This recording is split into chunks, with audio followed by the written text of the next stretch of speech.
Hare Krishna devotees, can everybody hear me? This is Prem Vilas Das. Yes, Prabhu, we can hear you. Okay, so my understanding is that His Holiness Giriraj Swami is with us. First of all, I would like to wish everybody a very, very auspicious, holy, and happy Lord Nrsimha's appearance day.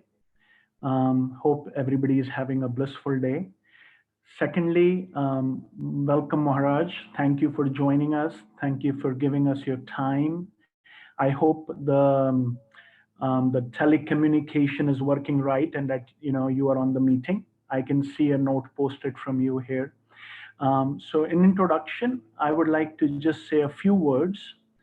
Um, a couple of years ago, I went to Houston to attend the Vyas Puja ceremony of His Holiness Giriraj Swami. And one of the devotees made an offering which I really liked. So I would like to just repeat the offering verbatim, or sort of paraphrasing it in my own words for the pleasure of the devotees. So the devotee was saying that all of Srila Prabhupada's disciples have some unique contribution to make to this world, or they have a unique style of presenting Krishna consciousness. For example, Ayendra Prabhu always focuses on kirtan, and he has been instrumental in spreading Harinam Sankirtan all over the world. Radhanath Swami focuses on humility in building sustainable relationships and sustainable communities. His Holiness in the Dyubna Swami Maharaj, he focuses on festivals and a cultural presentation of Krishna consciousness. His Holiness Shachinandan Maharaj, he focuses on the holy name. He travels around the world and gives retreats and seminars and have written books about the holy name. So the disciple was then saying that, what is Giriraj Maharaj known for? What has been his contribution to the movement of Srila Prabhupada? And then the disciple said that His Holiness Giriraj Swami's main focus, his main area of expertise is Srila Prabhupada. Everything about him is related to Srila Prabhupada. In whether it's a personal conversation or a lecture or a talk or his instructions or when he's writing, he always brings about Srila Prabhupada's deepest instruction, Srila Prabhupada's mood, his message, his intention in a very, very deep way, to anybody who's around him or who hears him. The presence of Srila Prabhupada is so strong around him that you feel directly connected to Srila Prabhupada in a very tangible way. And that, I think, is Giriraj Swami's biggest contribution to Prabhupada's movement. Um, in my own personal dealings, I'm always looking, okay, so who is a pure devotee? What does a pure devotee looks like? What does he do? And I don't know, but I know one thing, that in the last 13 years or so, I have known him. I have known Giriraj Maharaj. Number one, he's always chanting the holy name. Always. I have never seen him doing anything which is not either chanting the holy name or doing direct service to devotees. And secondly, he really represents integrity and truth and honesty at a very deep level for a lot of devotees all over the world. And that's why many devotees look up to him. So that's the introduction. Now I will stop. Maharaj, you can please begin your talk. And after the talk, Ram Tirtha Prabhu and Chandra Prabhu will coordinate the question and answer session. Hare Krishna. Hare Krishna. Well, to begin, I will sing the Mangalacharna prayers, which I would have recited anyway, but I think it's nice to sing. And then I will begin to speak. And thank you all for joining. It's very enlivening to see all of you.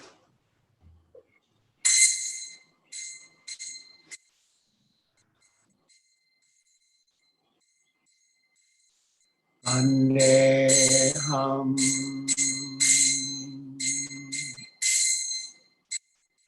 Shri Guru Shri Yuta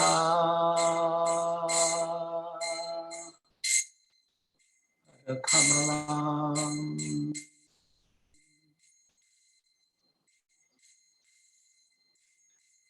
Shri Guru Vaishnava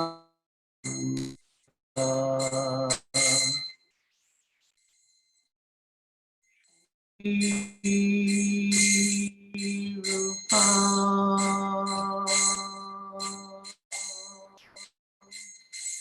Sagrajata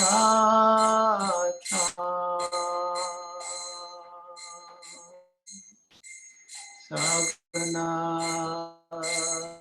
Natam Yutam Sam Sajivam Sadvaitam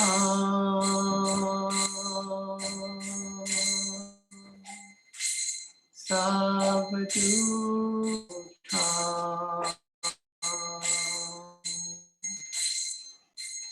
Harijana Saitam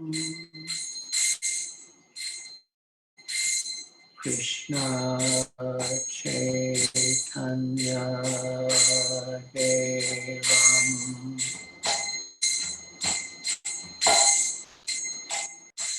Shri Radha Krishna Padam Savana Lalita Shri Chakandam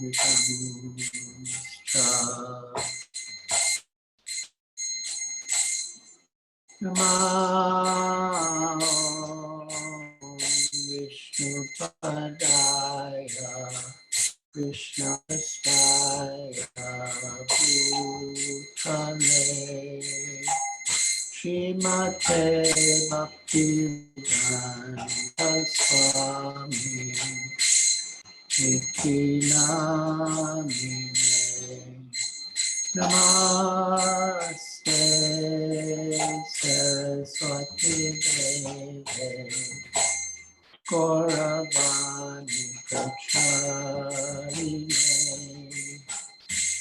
Nirvishesha Shunyavadi Paschatya Deshatarine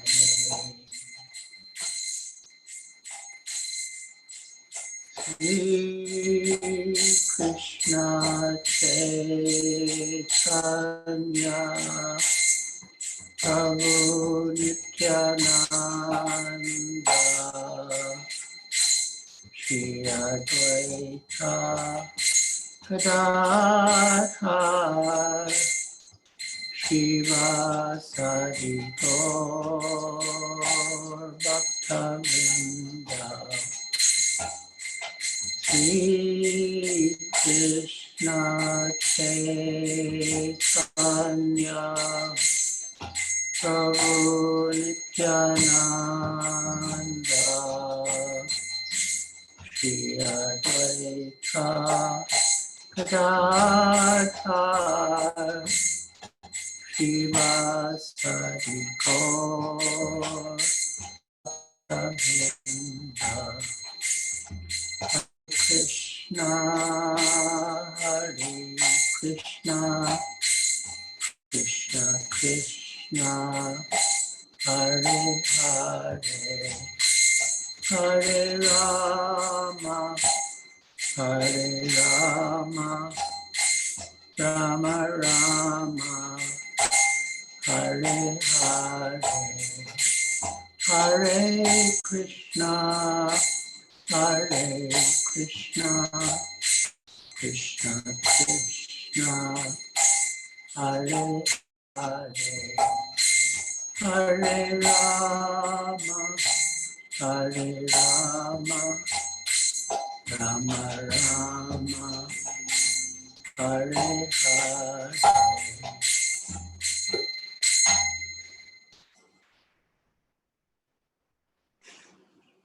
I'm going to begin today's narration at the very beginning, when the four Kumaras, who are great sages but appear to be Kumaras, children of 5 years of age, went to Vaikuntha. They had passed through 6 gates,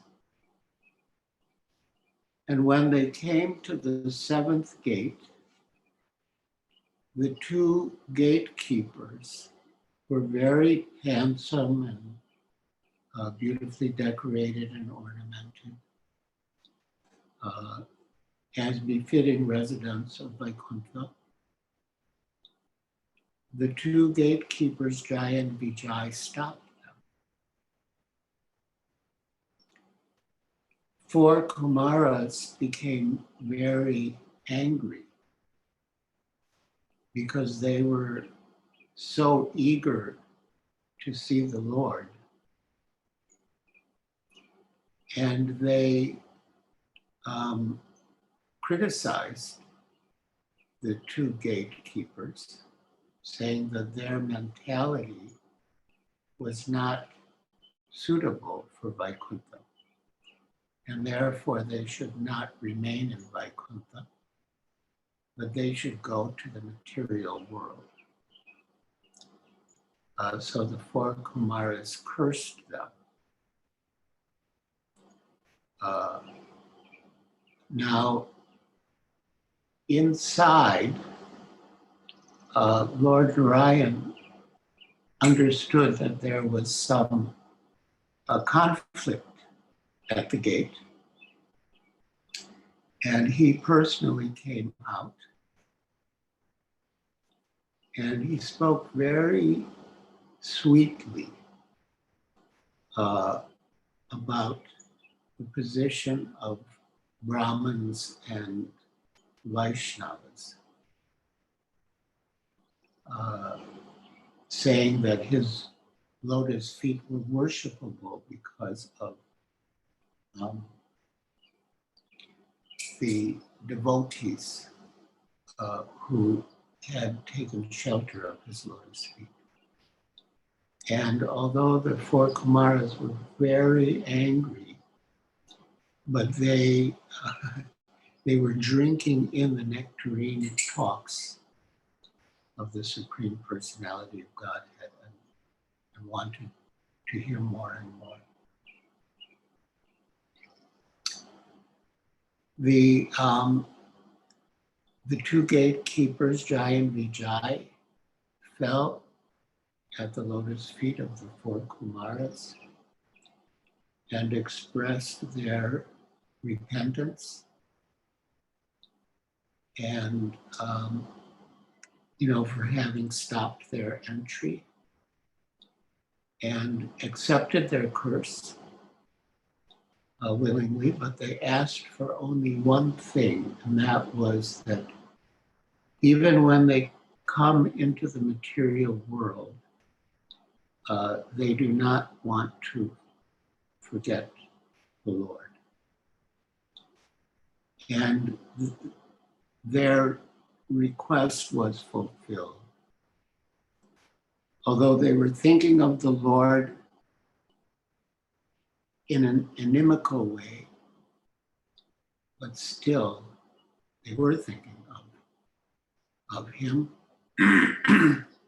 And thus they were purified. That thinking of the Lord purified them of the effects of the offense they committed by by stopping the entry of the four Kumaras.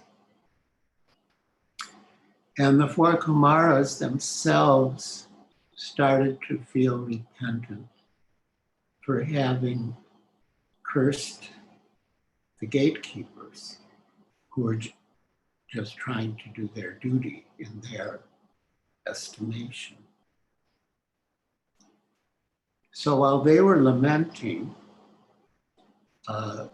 the Lord said that actually this was all my plan. I only inspired them to stop your entry, and I only inspired you to curse them.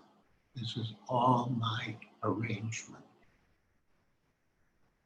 And the reason is that the Lord wanted to have someone to fight with. In Vaikuntha, he can't fight with anyone because everyone in Vaikuntha is a devotee and completely in tune with the desires of the Lord and in love with the Lord. But all of our propensities, all of the propensities that we have, exist originally in the Lord, because he is the origin of everything. Janmadhyasya Taha. So anger exists originally in the Lord, and the fighting spirit exists originally in the Lord. But with whom will the Lord fight? He can fight only with the devotee. But the devotee, to fight with the Lord, has to develop an attitude of enmity towards the Lord. So this was all the Lord's arrangement. And so Jai and Vijay, fell into the material world. And because they were actually the Lord's associates, they were so powerful, more powerful than the demigods. They could subdue all the demigods, because the demigods, after all, are beings of the material world. And Jai and Vijay, although they had come into the material world, they were actually of the spiritual world. So Jai and Vijay took birth as two brothers, Hiranyakashipu and Hiranyaksha. Actually, they took birth 3 times in accordance with the curse. So the first 2 births were as Hiranyaksha and Hiranyakashipu. The second 2 births were as Ravana and Kumbhakarna. And the third births were as Shishupal and Dantavakra. And in each of those births, they were absorbed in thoughts of the Lord in enmity, and they were killed by the Lord. So Hiranyaksha,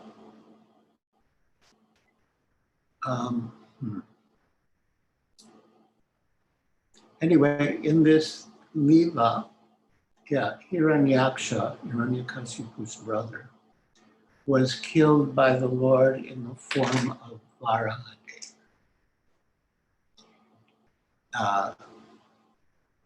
And thus, Hiranyakashipu, who was already inimical to the Lord, became even more so, because he considered him to be the murderer of his brother.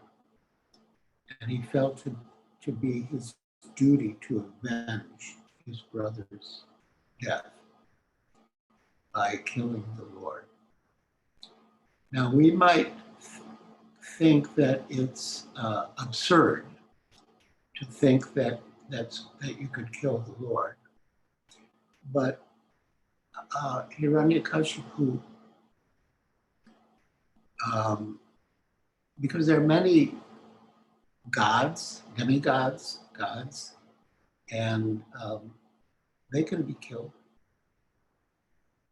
And in his mind, Vishnu was really not in a different category than the demigods.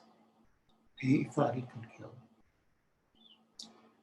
So he performed very severe austerities to gain power. His austerities were so extreme that the entire universe became disturbed. And so all the demigods approached Lord Brahma to do something. So Lord Brahma, in turn, approached Hiranyakashipu and said that your austerities are disturbing the universe. What do you want? You know, what can I give you that will cause you to desist, cease and desist? And Hiranyakashipu said, I want to become immortal. I want you to make me immortal. And Lord Brahma said, I myself am not immortal. I cannot make you immortal. Ask for something else. So Hiranyakashipu thought that indirectly he could become immortal. So he asked for so many boons that he would not be killed during the day or at night. He would not be killed inside, indoors or outdoors. He would not be killed by any weapon. He would not be killed by any man or demigod or enemy. He placed so many conditions, and the result was that he thought, in effect, that he had become immortal. And so he started, he became very proud. And he eventually, waged war against the demigods and finally was victorious. And all the demigods, other than Lord Brahma and Lord Shiva, were engaged as menial servants. Now, while the fighting was taking place, at one stage, the demigods had the upper hand, and they took possession of Hiranyakashipu's wife, Kayadu, who was pregnant, thinking that she was bearing the seed of Hiranyakashipu, who would be another great demon. So they were thinking that they would wait for the child to be born, and then they would kill him before he could do any harm. So Narada Muni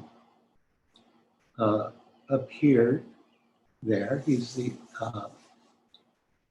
spiritual master of the demigods, Devarshi. And he told them that within the womb of this woman is a great devotee. And the demigods had faith in the words of their guru. So they circumambulated Prahlad within the womb, and Narada took possession of Kayadu and Prahlad and brought them to his ashram. And in his ashram, he instructed Kayadu in the science of Bhakti Yoga. And Prahlad, within the womb, heard all the instructions. And although later she forgot them, he remembered them. So,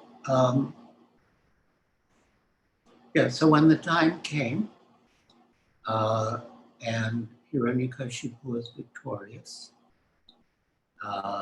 Narada delivered her, Kayadu, back to the care of her husband.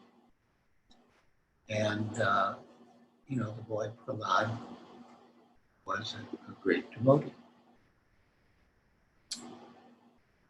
So,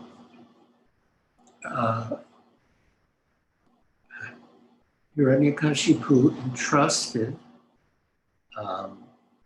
his son to two teachers who were also demons, Amarka and Sananda, to learn what he considered valuable: politics, diplomacy, how to divide and rule. And the basis of all of these disciplines, you could say, or arts, or techniques, is the concept of friends and enemies. And that concept of friends and enemies was completely foreign to Prahlad. In fact, if we had a few weeks, I could speak on, so much from the seventh canto of Srimad Bhagavatam about Prahlad and Hiranyakashipu. But anyway, one day Hiranyakashipu, called for his son and asked him, what was the best thing you learned in school? Prahlad was only 5 years old.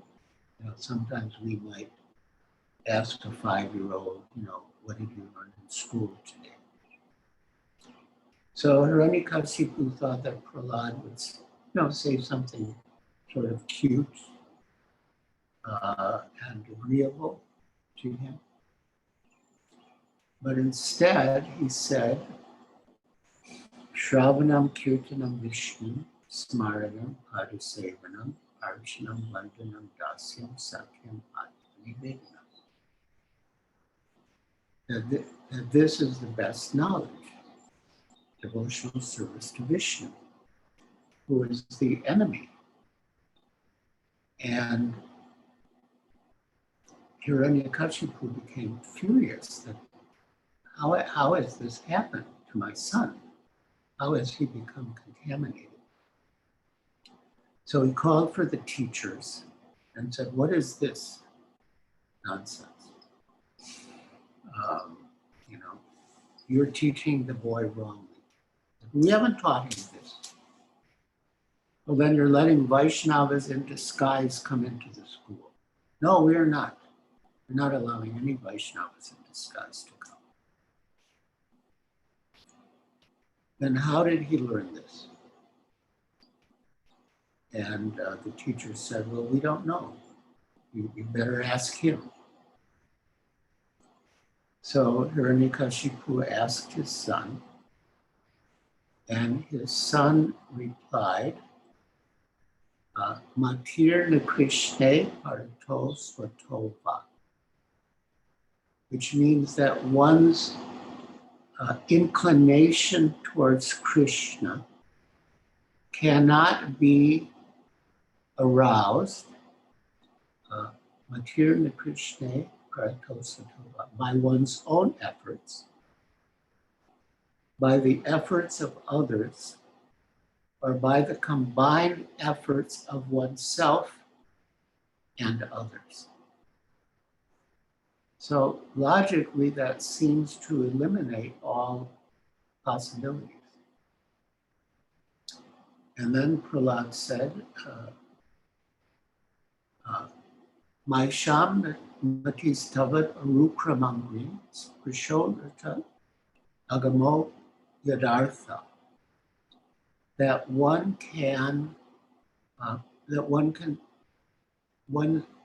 Krishna consciousness can be awakened only if he Maheshan Pada Rajo Vishekam. Pada Raja means the dust of the feet, and Abhishek means bathing. If one bathes oneself in the dust of the lotus feet of a pure devotee, is Kinchanana, who has no material desires. So Prahlad said to his father, so in effect, you don't need to worry about becoming Krishna conscious because you're too proud. You'll never bow down to anyone's feet. So that's not a consideration for you. So Hiranyakasipu eventually became convinced that Prahlad was incorrigible and that he was a threat to the family, to the dynasty. And he used the logic of amputation. Like if your arm is diseased and that disease could spread and infect the whole body and endanger the whole body, then you have to amputate the arm, cut it off. So using that logic, he decided that he had to kill his own son. And he tried in so many ways, many ways, but nothing could harm Prahlad. Prahlad was always protected. So eventually, Hiranyakasipu decided that he would take up the matter himself and kill Prahlad.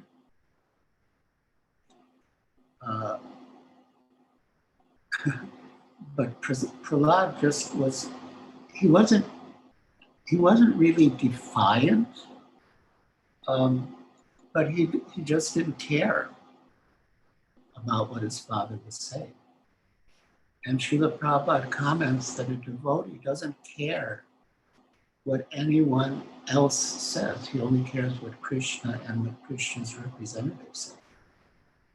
He doesn't pay heed to anything that anyone else says. So when Hiranyakasipu was ordering him, Prahlad just disregarded what he said. And Hiranyakasipu asked Prahlad, I'm so powerful. I'm the most powerful person in the universe.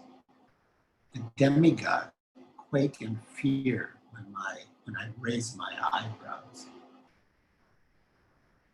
By whose strength do you get the power to defy my orders? And Prahlad replied, the source of my strength is the same as the source of your strength, God.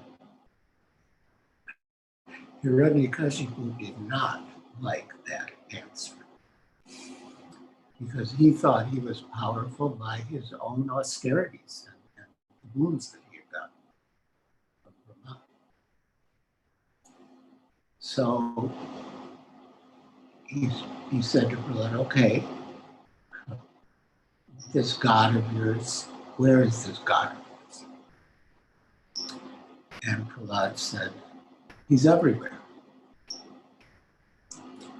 And Hiranyakashipu, he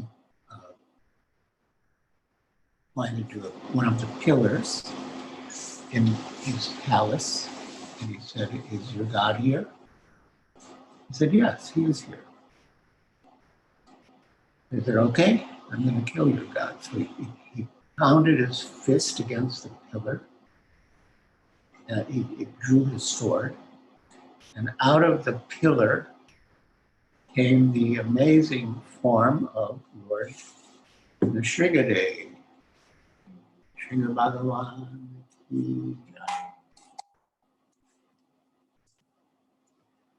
And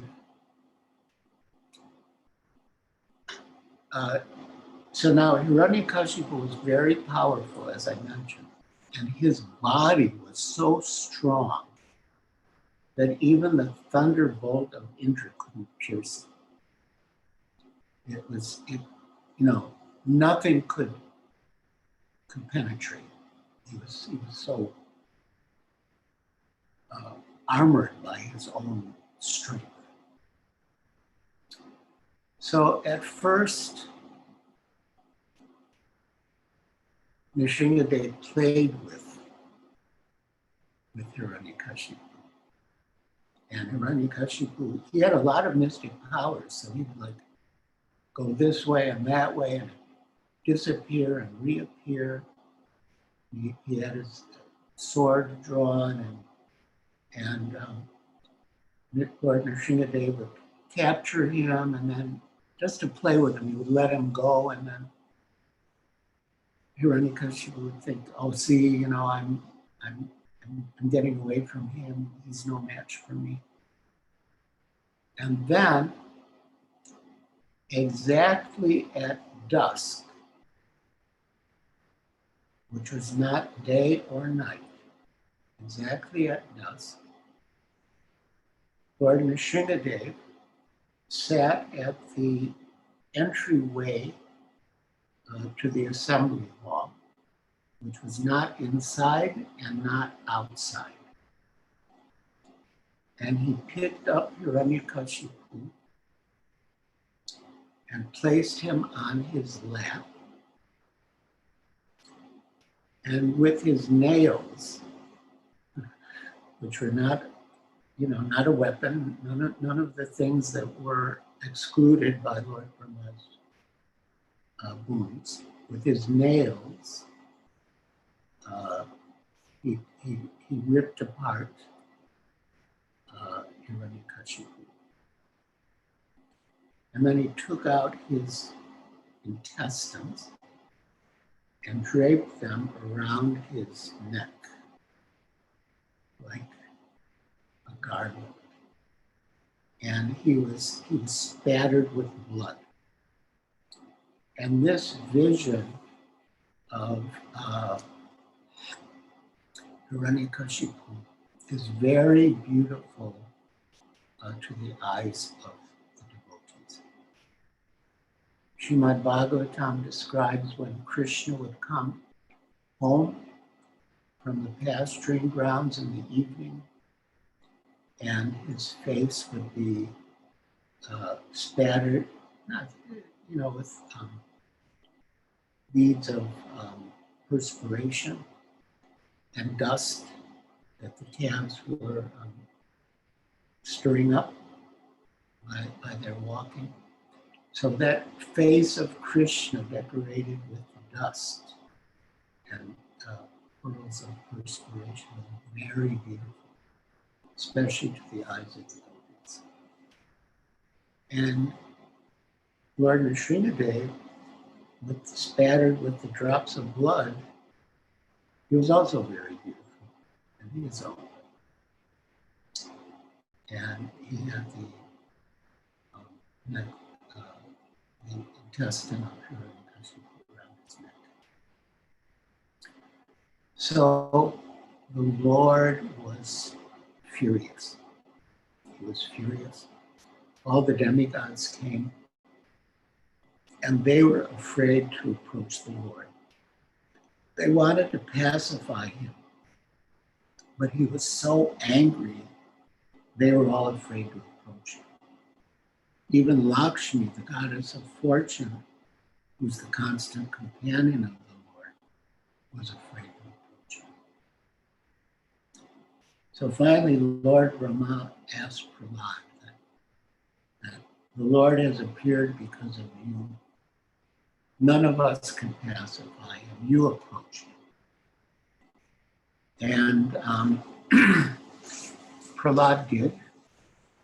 And he spoke these like most beautiful prayers to Lord Nrsimha. I'll read one. I mean, there's so many and they're all so beautiful, but I'll read one because it relates to the topic of protection. And protection is something that's always a concern for all of us. And especially in these days of coronavirus pandemic, you know, we're worried about protection. So I'll read this verse in purport, at least some of it. Om Namo Bhagavate Vasudevaya. Om Namo Bhagavate Vasudevaya. Om Namo Bhagavate Vasudevaya. This is Srimad Bhagavatam, Canto 7, Chapter 9. Prahlad pacifies the Lord with prayers. Text 19. Balasya neha sharanam, balasya neha sharanam, pitaro Nrsimha, nartasya chagadamudam vatimajatona, taptasya tatpatividirya hihanjasestas, tadvibhutanu vitampad antekshitanam. My Lord Nrsimha, O Supreme, because of a bodily conception of life, embodied souls neglected and not cared for by you cannot do anything for their betterment. Whatever remedies they accept, although perhaps temporarily beneficial, are certainly impermanent. For example, a father and mother cannot protect their child. A physician and medicine cannot relieve a suffering patient. And a boat on the ocean cannot protect a drowning man. Purport by Srila Prabhupada. Through parental care, through remedies for different kinds of disease, and through means of protection on the water, in the air, and on the land, there is always an endeavor for relief from various kinds of suffering in the material world. That's for sure. But none of them are guaranteed measures for protection. They may be beneficial temporarily, but they afford no permanent benefit. Despite the presence of a father and mother, a child cannot be protected from accidental death, disease, and various other miseries. No one can help, including the parents. Once I was in Srila Prabhupada's room in Juhu, and in the distance, he heard a child cry. Not on our property, but just in the distance. And he quoted this verse. Srila Prabhupada saw everything in terms of Shastra, in terms of the philosophy of Krishna consciousness. He quoted this verse. that the parents don't want the child to suffer, but it's not within their capacity to prevent the child's suffering. This is something we've experienced. No one can help, including the parents. Ultimately, the shelter is the Lord, and one who takes shelter of the Lord is protected. This is guaranteed. As the Lord says in Bhagavad Gita 9:31, Kaunteya pratijanihi name bhakta pranashyati. O son of Kunti, declare it boldly that my devotee never perishes. Therefore, unless one is protected by the mercy of the Lord, no remedial measure can act effectively. One should consequently depend fully on the causeless mercy of the Lord. Although as a matter of routine duty, one must, of course, accept other remedial measures. For example, we take medicine. Srila Prabhupada took medicine. But the effectiveness or the success of the medicine and the medical treatment will depend on the will of the Lord. That's the point.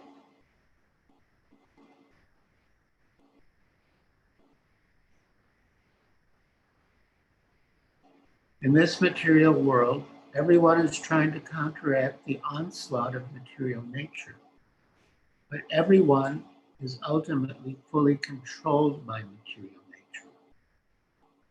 Therefore, even though so-called philosophers and scientists try to surmount the onslaught of material nature, they have not been able to do so. And there's a little more, I would relish continuing reading, but just for the sake of time, I'll skip a few sentences.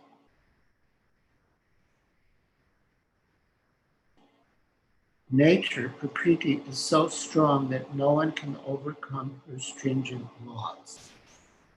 So-called scientists, philosophers, religionists, and politicians should therefore conclude that they cannot offer facilities to the people in general. This would be honest if they would admit that they can't really do anything to help.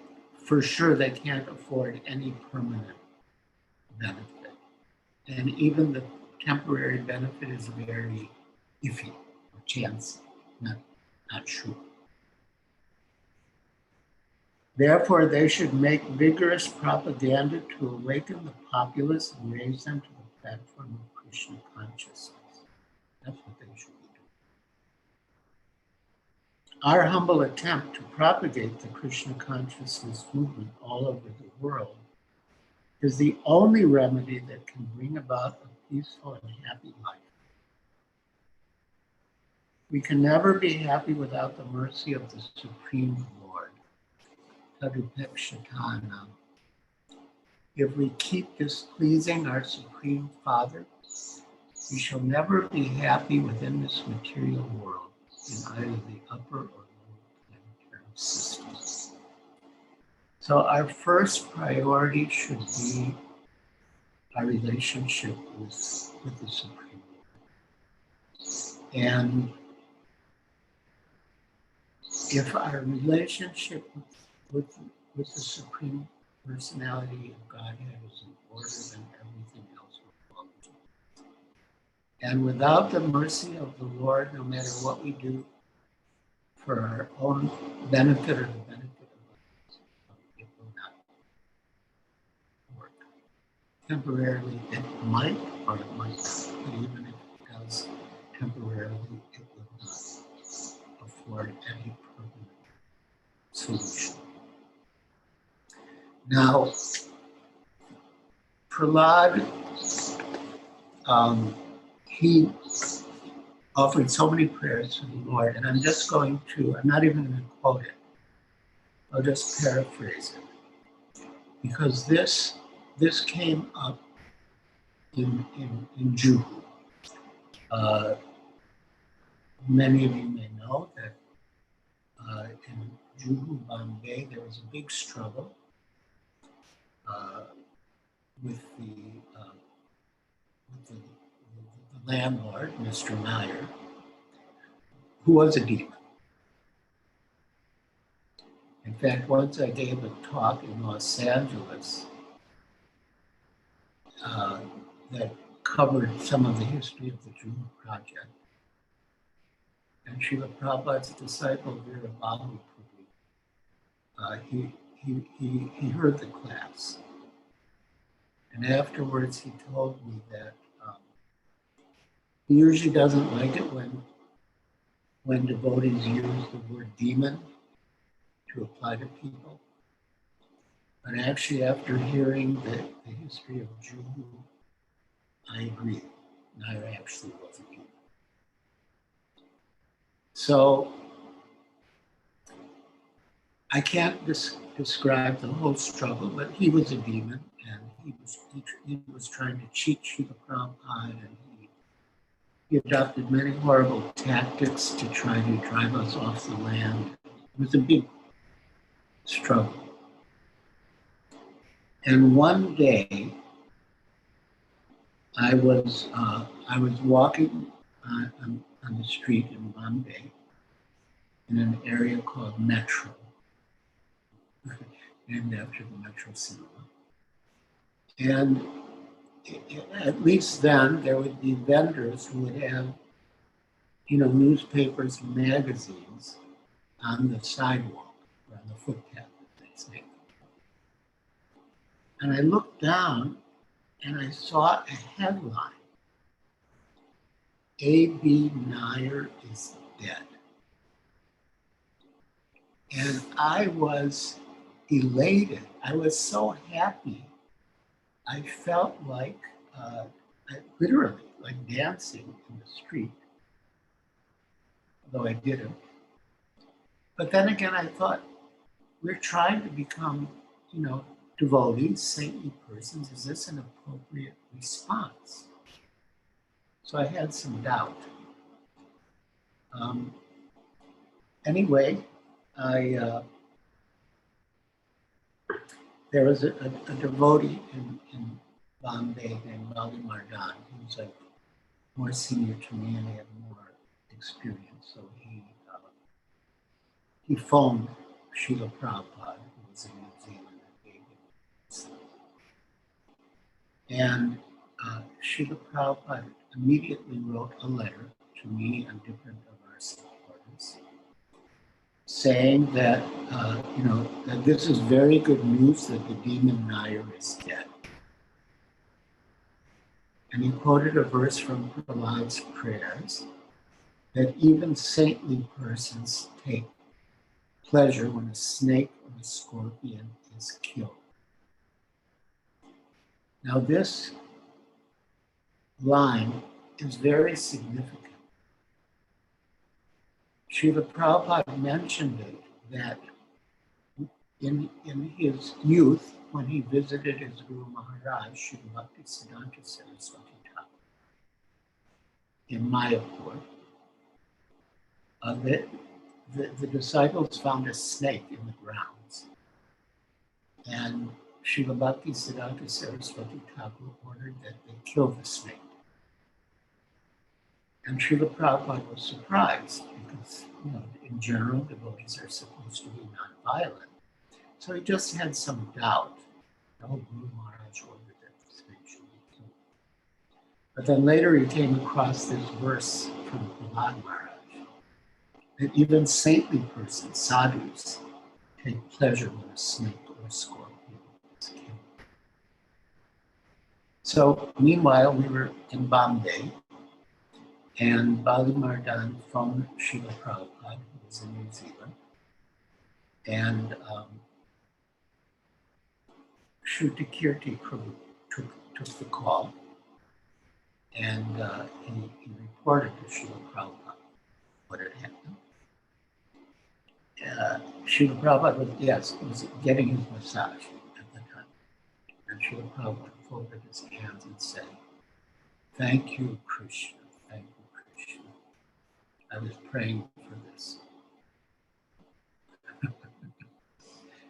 He was giving too much trouble to the devotees and insulting the deities, and I just could not help. Nrsimhadev was killed. So Shrutakirti asks, well, if he was killed by Nrsimhadev, does that mean he was liberated? And Srila Prabhupada said, no, he wasn't killed by Nrsimhadev in that way. He's not such a big demon that Nrsimhadev can personally kill him, but he did. So meanwhile, I was still wondering whether my response was appropriate or not. And then we got this letter from Srila Prabhupada. There's good news that the demon Nair is dead. And he quoted, even a saintly person takes pleasure when a snake or a scorpion is killed. So now, why did Prahlad Maharaj say that to Nrsimhadev? There's a very deep meaning. And the meaning is that Nrsimhadev killed Prahlad's father. Although Hiranyakashipu was a demon, he was still Prahlad's father. And there was natural affection. And so Prahlad was thinking Nrsimhadev might be angry, like we might be angry for a certain reason. And then if we think that people are critical of us for being angry, then that will compound our anger. We'll be more angry because we think people are thinking badly of us. So Prahlad wanted to reassure Lord Nrsimhadev that he's not upset with the Lord, and no one will criticize the Lord for his action, because even saintly persons take pleasure when a snake or a scorpion is killed. And that was the idea. There, besides the whole story, which is told in the 7th canto, there are some beautiful verses in the 5th canto, which are prayers spoken by Prahlad Maharaj to Lord Nrsimhadev. And I'll just read 2 of them. The purports are amazing, and I encourage you all to read these verses and purports when you can, especially today on this auspicious day, but anytime. So Srimad Bhagavatam, Canto 5, Chapter 18, the residents of Jambudvip offer prayers. Text 8. This is a very good prayer for all of us.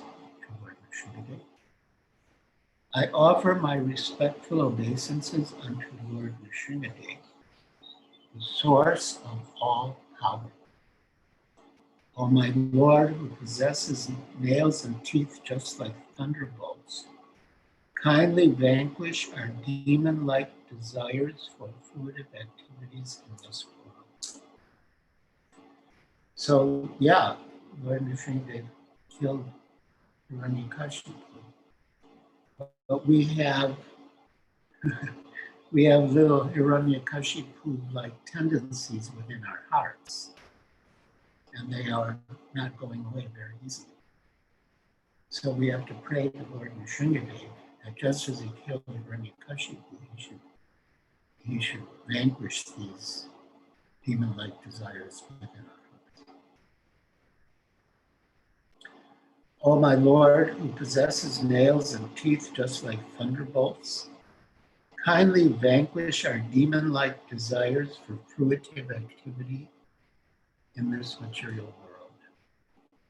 Please appear in our hearts and drive away our ignorance, so that by your mercy we may become fearless in the struggle for existence in this material world. And the next one is a very beautiful prayer with a wonderful purport, in which Prahlad prays for the welfare of everyone. He prayed for the welfare of even his father, who tried to kill him. So text 9, I'll read just the translation. May there be good fortune throughout the universe, and may all envious persons be pacified. May all living entities become calm by practicing bhakti yoga. For by accepting devotional service, they will think of each other's welfare. Therefore, let us all engage in the service of the Supreme Transcendence, Lord Sri Krishna, and always remain absorbed in thought. In other words, by bhakti yoga, by becoming absorbed in thoughts of Krishna, everyone, including the envious, can become pacified, and there will be peace and goodwill on earth.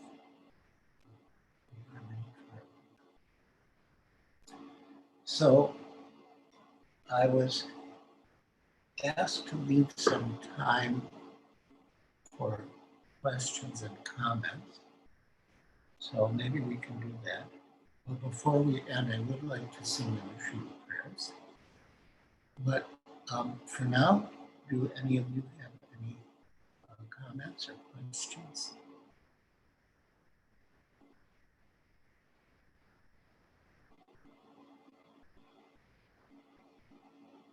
I don't know if someone has one. Hare Krishna. So, Navin Krishna Prabhu, you have a question, right? I have unmuted you, so you can ask the question. Sure, Prabhu. Thank you. Hare Krishna Maharaj, thank you very much. Nice seeing you. So happy to have a wonderful association. I have a question about this. But Maharaj, when based on the karma siddhanta, what we do, what we get. So, but when these Jai Vijay, who doesn't have a karma in the past, but on the name of becoming a devotee as a pleasing service to Krishna, so they also did so many atrocities. For example, not only common people, devotees, yajnas has been destroyed, the Brahmins were killed, there was all details explained in the 7th canto, how common people, also the Brahmins, all the people also suffered. So now, they didn't have a past karma in the past, but they created a new karma, but they're not entitled, they went back to spiritual world after that. The people who suffered through them, how that karma works on them. In principle, when king out of love give punishment to subjects, or guru chastise disciples, or parents chastise the kids for out of love, so there's similar something like that. There's a higher purpose is there. There is no seems to be karma involved in it.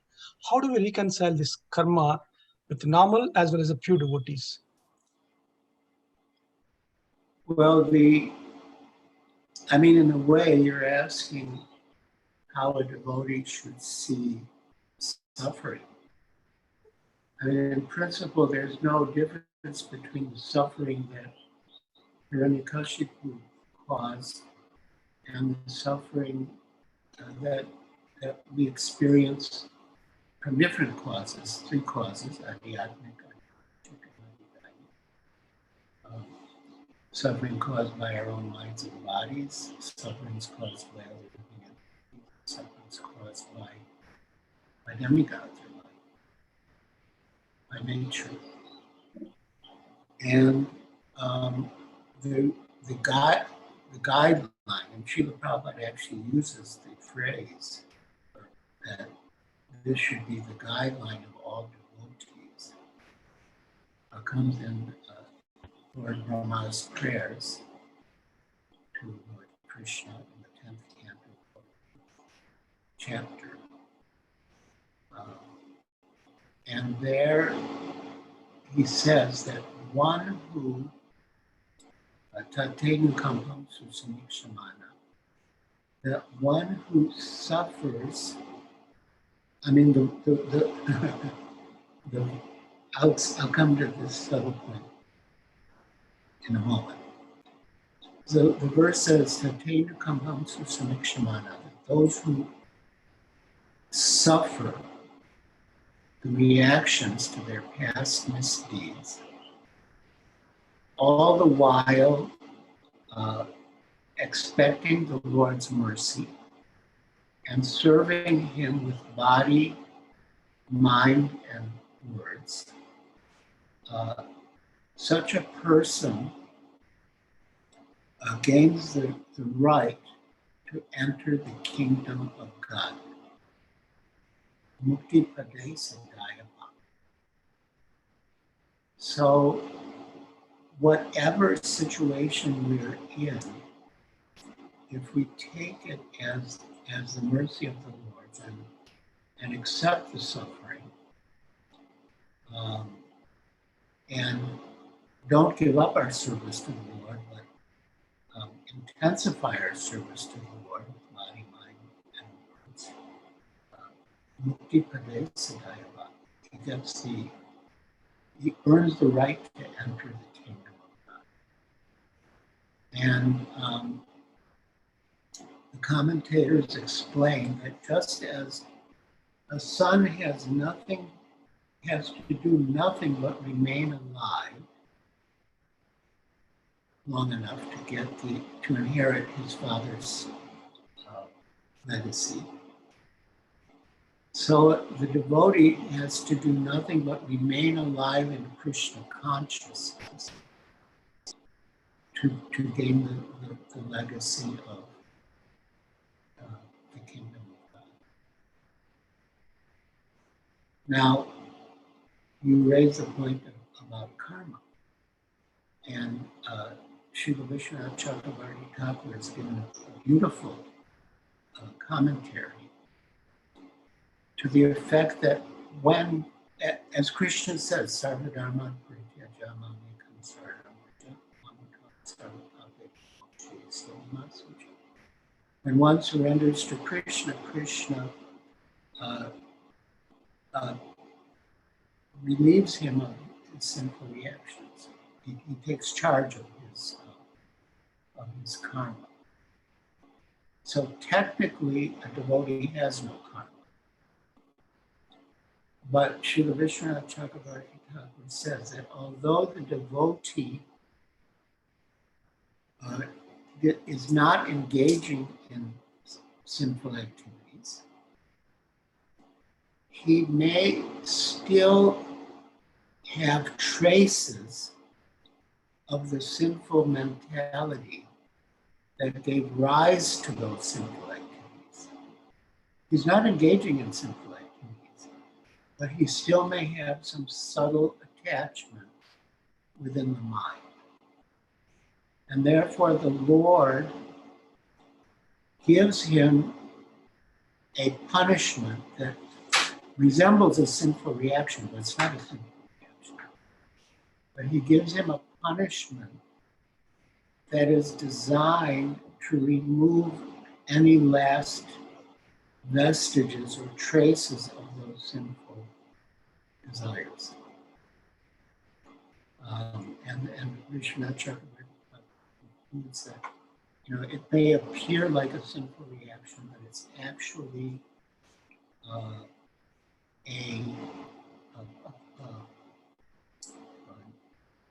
personal remedy administered by the hand of the Lord itself. So, people are going to suffer anyway. You can't really blame the Lord that because he wanted to enjoy fighting with Hiranyakashipu, so many innocent people had to suffer at the hands of Hiranyakashipu. You can't really blame the Lord like that.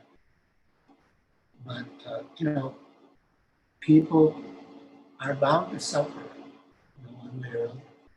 So yeah, that's how they suffer. But yeah, I mean, suffering is inevitable. It's like when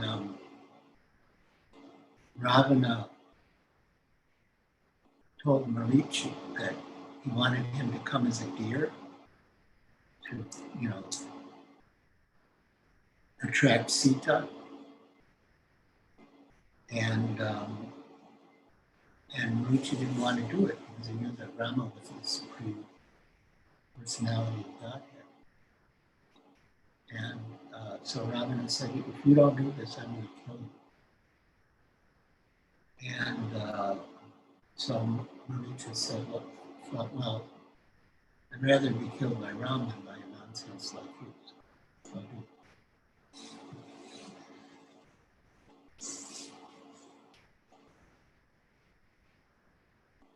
Are there any other questions or comments? Is that all right? Hare Krishna. Any other questions? Hare Krishna Maharaj. Hare Krishna. Dhanavad Pranam. Hi. Thank you for your amazing class. I was reading about Kamsa as well as Shishupal the other day in the Krishna book, and it is written that both of them considered Krishna to be their enemy in Dwapar Yuga. But when Krishna killed Kamsa, he got Swarupya Mukti, but Shishupal got Sayujya Mukti, which is the Brahman realization, Brahman Mukti.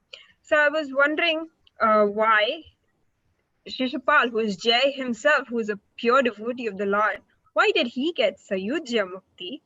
And did Hiranyakashipu and Ravana, who is Jai also, did they also get Sayujya Mukti like Shishupal? Yeah. In fact, when this whole narration, actually, of Hiranyakashipu came out in the Bhagavatam because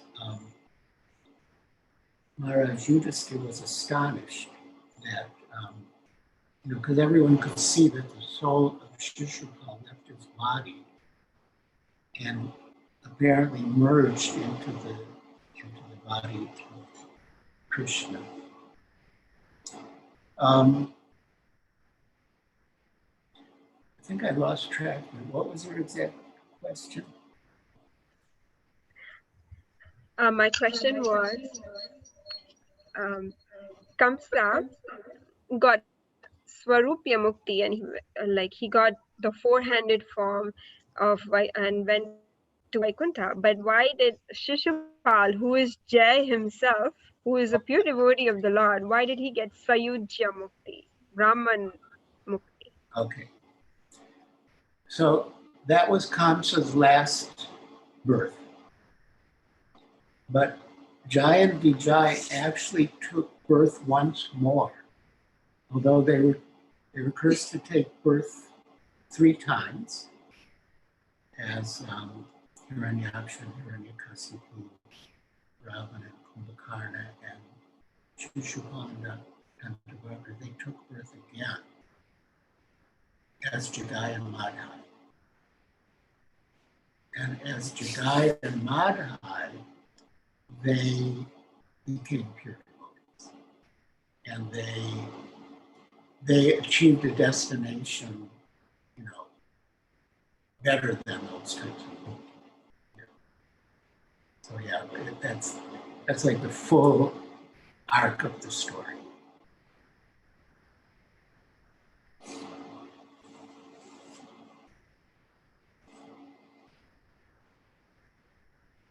Hare Krishna Maharaj. This is Prema Sindhu Das. Thank you for your I have 2 questions. The first question is, if the 4 Kumaras were Brahman realized, what instilled in them a desire to see Lord Vishnu in Vaikuntha? Because generally, unless they are exposed to some, like Sukadeva Goswami heard about the Bhagavatam and then he was attracted. But they had not smelled the tulsi leaves at that point. So why would they want to see Lord Vishnu? What? Because they are self-satisfied, as we understand, on the Brahman platform. So why would they desire to see Lord in the Vaikuntha? Is there any reason given? Or Yeah, I read that section today. They, although it's true, they were sort of like Brahmavadis, but they were considered to be in Shantaras, and they were meditating. The Bhagavatam describes that they were meditating on the Lord within their hearts. And that when they came to Vaikuntha, and then they had the conflict with Jai and Vijay, and then the Lord came out to see them, it's described that the same Lord who they were seeing in meditation in their hearts is now standing before them. So from that description in Srimad Bhagavatam, it appears that in a way they were Brahmavadis like Shantaras, but they did have some relationship with the Lord within the heart, the personal form, the personal form. So yeah, it's not so black and white that they were just Brahmavadis. And the other question, which at the end of the whole pastime, Nrsimha Dev warned Brahma that don't give such benediction. Yes. So my question is, did Brahma really have a choice? Because we hear that demigods like Lord Brahma and Lord Shiva, they're obliged to give benedictions when demons worship them, even for an evil purpose. So how do you understand Lord Nrsimha Dev's statement to Brahma? Because in that sense, when demigods are worshipped, they're obliged to give benedictions. So why would Lord Nrsimha Dev say like that to Lord Brahma? Well, one answer, which just came to mind, it's I haven't read it, is the idea of instructing the daughter-in-law by instructing the daughter. Have you heard that expression? Yes. Yeah. So it's a little delicate to instruct the daughter-in-law, but you can always instruct your daughter, and the daughter-in-law will hear it. So this is like a larger instruction or a warning. You know that you shouldn't give benedictions or booze. But you know, if we take it that the whole sequence of events was arranged by the Lord, which it was, then you know, in that sense, we can't really, you know, blame Lord. But as an instruction, you know, the Lord was saying that we should be careful about giving words to demons. But again, in the broader perspective, the Lord wanted Hiranyakashipu to become a powerful demon so he could fight with him and fulfill his propensity to fight and become angry.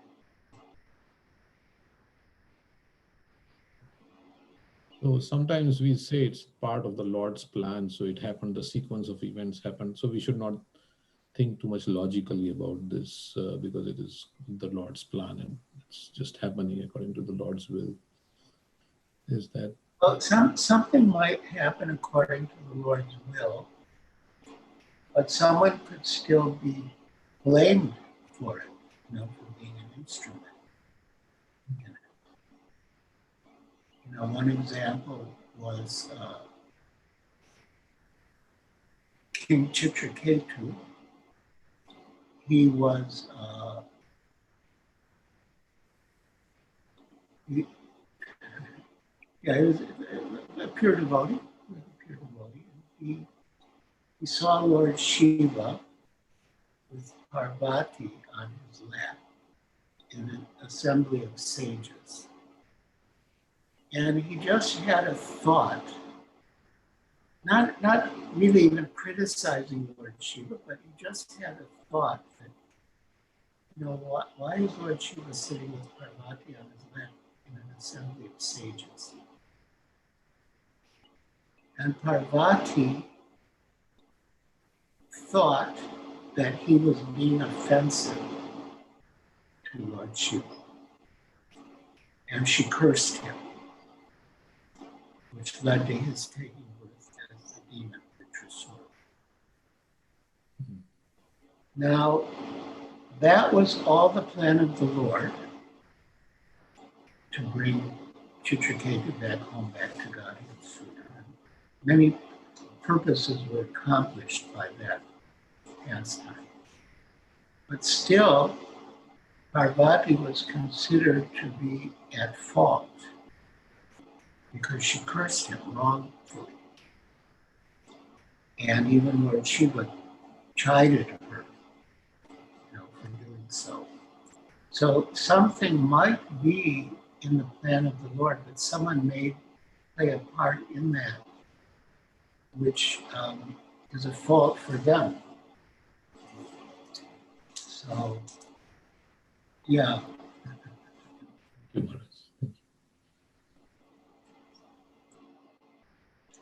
Yeah, I mean, for that matter, you could say it was the plan of the Lord for Jai and Vijay to be cursed, but still it was the fault in them that they obstructed Lord Maharaj. It was a fault. Anyway, these are all very intricate topics. Very good subjects for us to discuss. Hare Krishna Maharaj, this is Ram Tirtha Das. Thank you so much, Maharaj. Very happy to see you. Maharaj, I have one question about Nrsimha Kavacham prayers that was spoken by Prahlad Maharaj in Brahmanda Purana. So we were reciting those prayers and we are wondering, a pure devotee like Prahlad Maharaj, in the prayers, there is a lot of glorification about Lord Nrsimha Dev, but also asking for protection at body level, body and mind level. So there are many verses, asking Lord Nrsimha Dev to protect different parts of the body or different limbs of the body and mind. So we are kind of wondering, Prahlad Maharaj is a pure devotee, and why those prayers are at that level instead of asking for pure devotional service. So are the prayers meant for different set of people, or that's kind of, could you please share some thoughts on that? Yeah, that's a good point. There's a verse in Srimad Bhagavatam, very important verse. Akama sarva kama va moksha kama udareti tibrena bhakti yogena yajita ushabhara. And that akama means one who has no desires. That's a devotee. Sarva kama, one who is full of desires. That's a karmi. Moksha kama, that's a jnani. Kama sarva kama moksha kama dari. Tivrena bhakti yogina. They should all engage in devotional service. But tivrena means very intensely. Tivrena, and they will attain the supreme. So those prayers, if they encourage people to approach Lord Nrsimha Dev and think of Lord Nrsimha Dev, it's good for them. And again, it depends on why we want our body to be protected. Is it for sense gratification or is it for devotional service? Like once Srila Prabhupada was asked It's very interesting. He was asked the same type of question twice, and he gave very different answers. I think it was during the war between India and Pakistan in 1971. And I think, anyway, some reporter asked him, you know, what if, I think, give the example of Yahya Khan, you know, if he came to kill you, what would be your response? And Srila Prabhupada said that I would take it that Krishna has come to kill me in the form of Yahya Khan. In other words, he took it as Krishna. And that was one approach. But then another time when he was asked, he said, you know, he would defend himself. So why should I let some nonsense harm Krishna's devotee? So if we think of protection in terms of our own self, our own benefit, our own happiness, our own sense gratification, we're definitely not praying for that. No pure devotee would pray. But if he's praying for the sake of his service, then it's allowed. It's permissible. It's but there's also another point, and that is in the definition of pure devotional service given by Lord Nrsimha and Dr. Asami Sindhu. And I'm seeing, according to my watch, we only have a minute or two. What happens if we go over time? We just go over time? Does anything happen? Ramtirtha Prabhu? Maharaj, yeah, we can go for another 5 minutes. It's about 8:30, but 8:35, another 5 minutes is fine. Okay. Thank you. So in his definition of pure devotional service, Rupa Goswami says, Anya vilasita sunya. So Anya means vilas means desire, and sunya means zero, no. So basically, he's saying one should have no other desire. But that suffix, ita, qualifies it. And Srila Vishwanath Chakravarti Thakur explains that ita means as a general rule or practice. You know, one should have no other desire. But ita means there can be an exception.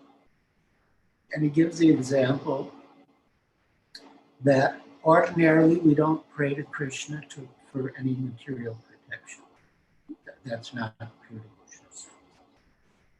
But if we're in a life-threatening situation, you know, someone comes to attack us, we may pray to Krishna to protect us. And that is not a violation of pure devotional service, because it's not our usual practice, it's not our usual mentality, but it's just an extreme situation. And therefore, Rupa Goswami added that suffix ita, which allows for that, and without it being outside the definition of service. So.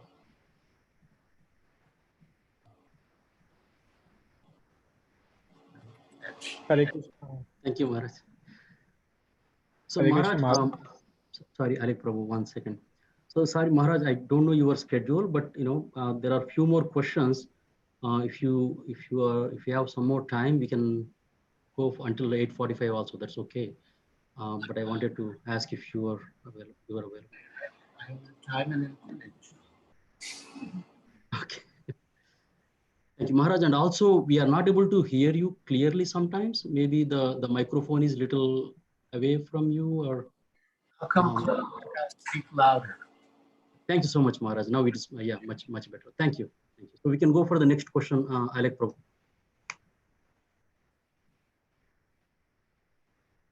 Yes, the next question is from Krishnangi Mataji. So I have unmuted her.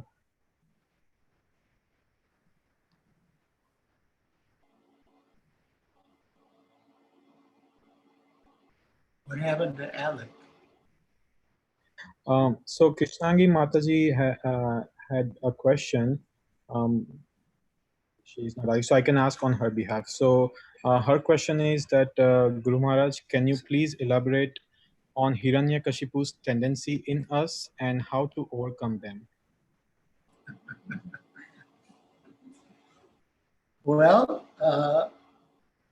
yes, the name, as you know, Hiranyakashipu, Hiranya refers to gold, and Kashipu refers to soft cushions or bedstead. So, you know, most people do desire money and sense gratification. And again, even though we might not actually act on those desires, we shouldn't. But we may have the, we might still have the desire. And that becomes an obstacle. Like when we chant japa, for example, our mind wanders. And if we observe the wanderings of the mind, we will see that basically we want to do one of two things, or both.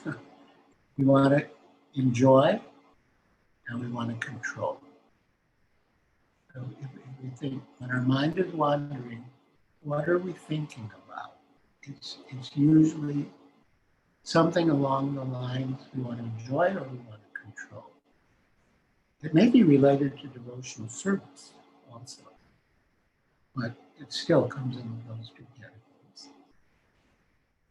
And so we want, to become free from those. And like everything in devotional service, it's a combination of our effort and Krishna's mercy. So our effort is chanting and hearing attentively. And but even then, we need Krishna's mercy. And that principle was demonstrated in the past time when Mother Yashoda was trying to bind Krishna with ropes. And she was always 2 inches short, or 2 fingers short. And in the end, Krishna allowed her to bind him. And there are two words in the Bhagavatam, parishram, which means hard labor.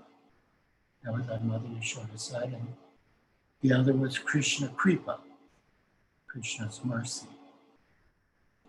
And so the Acharyas comment that the distance of 2 fingers was covered by that combination of parishram, personal endeavor, and Krishna Kripa, Krishna's mercy. So whatever we do in devotional service requires both of those elements to be successful. And that includes definitely our effort to purify the heart. Yeah, we should chant, that's our part. Chant and hear, with the mood to cleanse the heart. Obviously not with the mood to get something material. We should chant with the mood to purify our heart and make it fit. A fit place for the Lord to reside, and a fit offering to give to the Lord. I was never so aware of how often Srila Prabhupada used the word heart.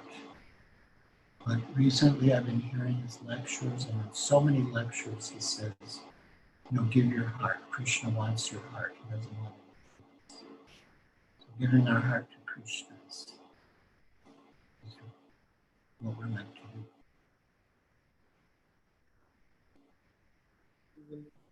Thank you so much, Maharaj. Thank you. We have another question from Mother Rukmini.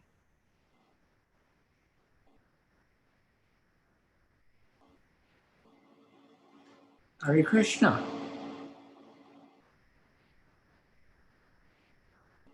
We need to unmute her. Okay, she's now on mute. Hare Krishna. Hare Krishna. Am I on mute? You are unmuted. Thank you. Thank you, Maharaj, for the wonderful class and for coming and gracing us on this occasion.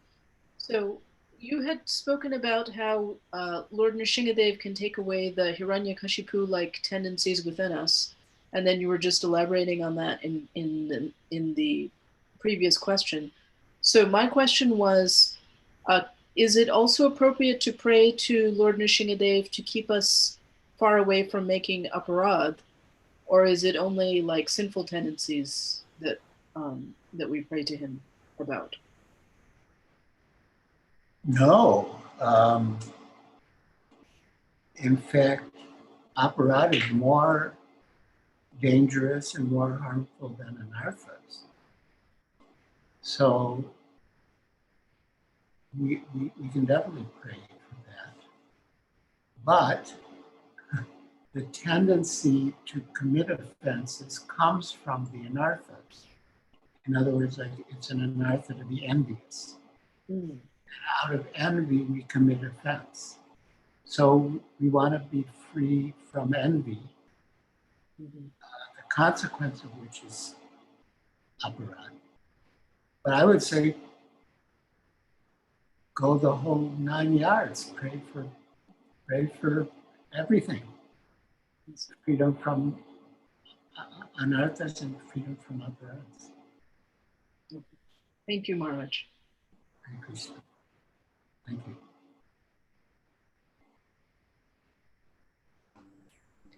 Hare Krishna, Maharaj. Hare Krishna. Maharaj, I didn't have a question. I have a reflection. It was interesting for me, and this thought came that Nrsimha, he is so compassionate that because even Hiranyakashipu was one of the Jai Vijay, and he wanted to expedite his coming back to his service. But Prahlad Maharaj was his devotee, and so he was doing Titikshava, like he was tolerating because all these atrocities that Hiranyakashipu did to Prahlad Maharaj, he was tolerating. When it crossed a line, then he just lost it and he came into that ferocious form. But it's so interesting that he was tolerating. So that was like amazing reflection for me. Thank you. That's very nice. Very nice. Prahlad was tolerating the end, and Hiranyakasipu was tolerating to a point, and then that became the end. Thank you, Maharaj. Thank you. Now we have a question from Ujjwal Nitai. Hare Krishna Maharaj, thank you for a wonderful class. Thank you. I have two questions. First question, if something happened, I take it as my karma or I take it as Krishna's plan? Well, I would suggest you take it as Krishna's mercy in two ways. One is that a devotee's karma is reduced by Krishna's mercy. In other words, we deserve worse, but by Krishna's mercy we get just a little token. So in that way, we can take it as Krishna's mercy. And we can also take it as Krishna's mercy that these sufferings are meant to remind us that the material world is not a happy place, that being in a material body is not a happy situation. And so we should use this precious human form of life to become Krishna conscious and go back home, back to Godhead, and not have to come back and suffer more.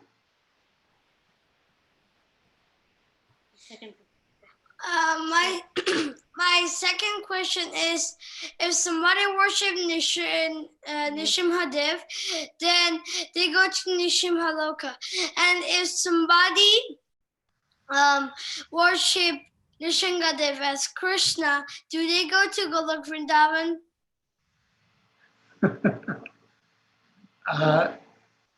Yes, we will go to the loka of the form to which we are most attached.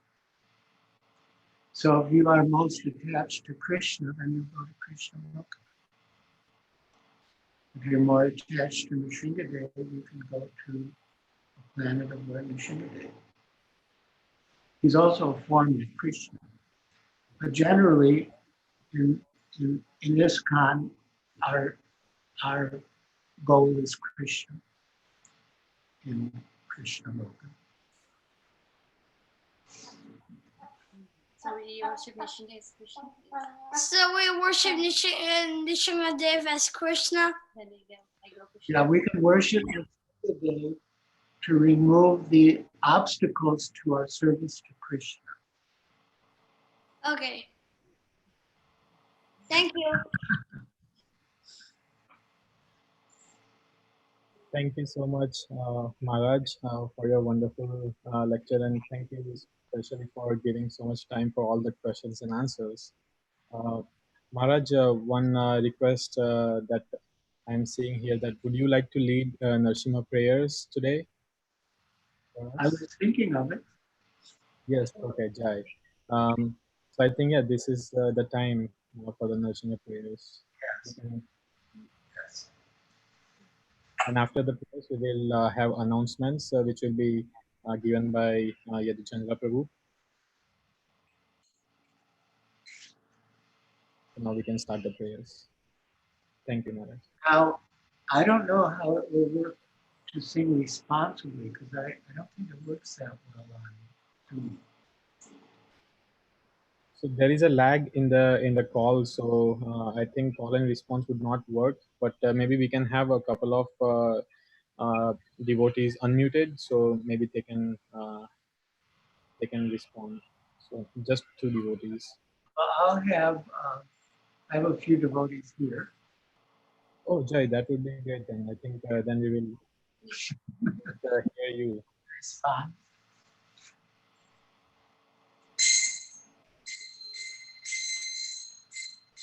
Namaste Nrsimhaya. Namaste Nrsimhaya. Namaste Nrsimhaya. Namaste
Bhuta Shinga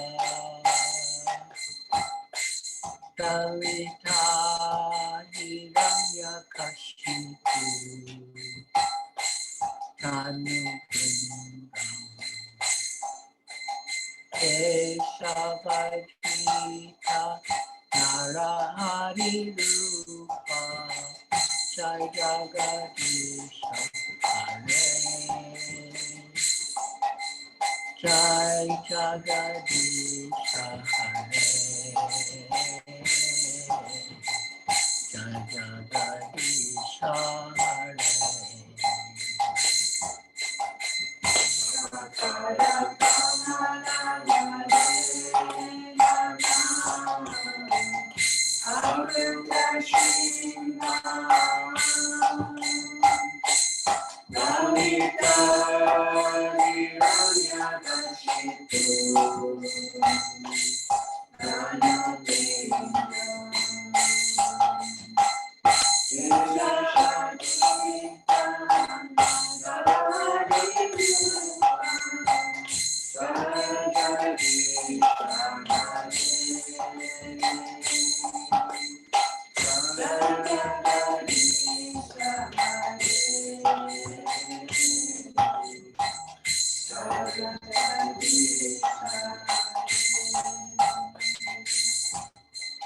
Shavakara Kamala Varena Kamadita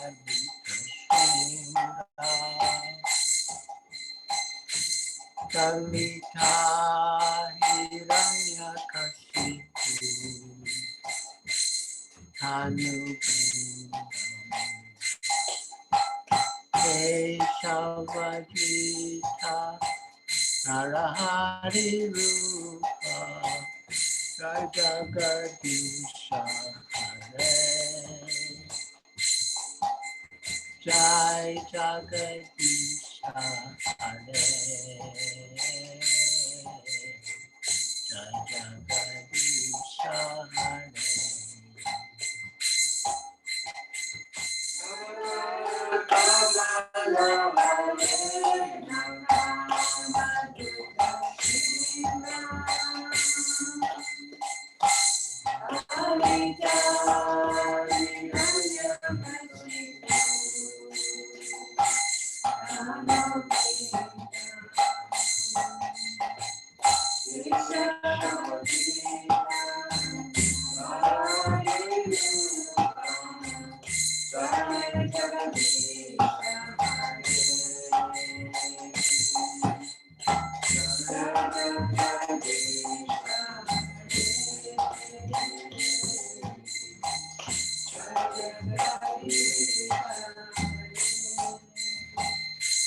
Jaya Nrsimha Jaya Nrsimha Nrsimha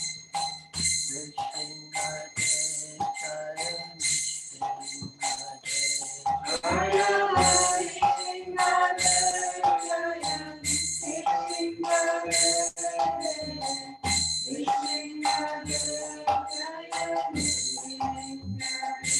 Jaya Prahlad Maharaj Jaya Prahlad Maharaj Prahlad Maharaj Jaya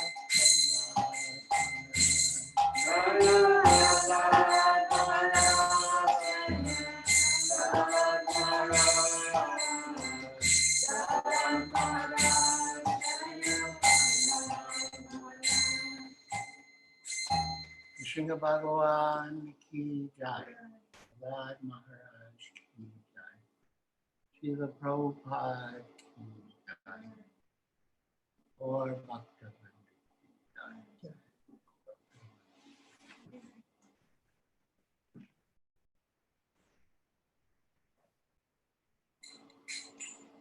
Thank you very much, Maharaj, for giving your association. We are very, very grateful to you for accepting our request and giving your valuable association today. Thank you so much. And we would like to thank all the devotees who joined us today from different parts of the world. Thank you so much for that. We have a couple of quick announcements for today. Today we have distributed about 150 boxes of prasad to several devotees. We would like to thank Yadichandra Prabhu and Ramesh Prabhu for coordinating this wonderful effort. It was very difficult, but still, they both, and with the help of several devotees, they did this. And Nitai Chand Prabhu cooked prasadam today for all of them. And a few devotees helped in the kitchen. So we would like to thank Nitai Chand Prabhu and the devotees who helped in the kitchen. And today's festival is sponsored by several devotees. I would like to acknowledge their contributions and we would like to thank them. Gurukram Prabhu sponsored the feast today in memory of his mother who passed away on Monday. Our prayers are with Gurukram Prabhu's family. And Ashish Badra Prabhu, Yadichandra Prabhu and his family, Ramesh Prabhu and his family, Shedbu Chaitanya Prabhu and family, and Snigdha Patnaik. These are the devotees sponsored today's festival. We are very grateful to them and thank them for the contributions to ISKCON Columbus. And we have exciting events coming up on our ISKCON Columbus YouTube channel. The first one is May 9th, Saturday at 8 a.m. So as part of Sravanam Saturday, we have His Grace Haripashad Prabhu, who will be giving Srimad Bhagavatam class. And then on May 10th, Sunday feast, 11:30 a.m., Her Grace Urmila Mataji will be addressing us on the Sunday feast. And then May 16th, Saturday, Srimad Bhagavatam class will be given by Her Grace Urmila Mataji. And then May 17th, Sunday feast by Mother Malati. So these are the upcoming events in next 2 weeks. Please join us live on either Zoom or YouTube, ISKCON Columbus channel. So thank you all once again for joining us today. Wish you all a very blissful Lord Nrsimha Dev Appearance Day. Thank you. Thank you, Maharaj. Thank you. Lord Nrsimha Giriraj Maharaj ki. Jai.